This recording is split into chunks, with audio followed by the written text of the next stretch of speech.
কানাডার Toronto Pearson বিমানবন্দরে স্থানীয় সময় সোমবার দুপুরে উল্টে যায় যুক্তরাষ্ট্রের মিনেসোটা থেকে আসা ডেল্টা এয়ারলাইন্সের ফ্লাইটটি। ৭৬ যাত্রী ও ৪ ক্রু নিয়ে বিমানটি অবতরণের সময় নিয়ন্ত্রণ হারিয়ে ফেলে। দুর্ঘটনার পরপরই জরুরি সেবা সংস্থাগুলো দ্রুত ঘটনাস্থলে পৌঁছায় এবং আহতদের উদ্ধারে কাজ শুরু করে। আহতদের মধ্যে একজন শিশুসহ বেশ কয়েকজনের অবস্থা গুরুতর। আহত শিশুটিকে টরন্টো সিক কিডস হাসপাতালে এবং আরও ২ প্রাপ্তবয়স্ককে স্থানীয় হাসপাতালে ভর্তি করা হয়েছে। দুর্ঘটনার কারণ এখনও জানা যায়নি, তবে টরন্টোতে তীব্র তুষারঝড় ও প্রচণ্ড বাতাসের মধ্যে বিমানটি অবতরণ করা হয়েছিল।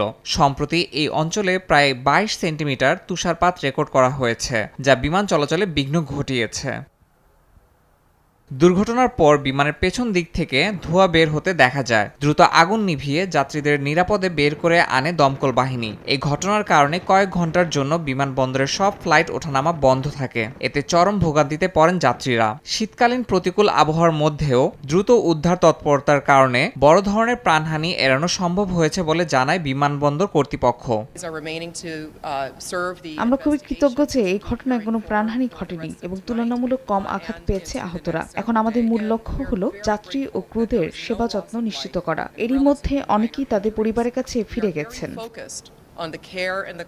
দুর্ঘটনার পরপরই কানাডার পরিবহন নিরাপত্তা বোর্ড একটি তদন্ত কমিটি গঠন করেছে। দুর্ঘটনার কারণ খতিয়ে দেখছে সংশ্লিষ্ট কর্তৃপক্ষ। ইয়াসিন মোহাম্মদ জিসান, সময় সংবাদ।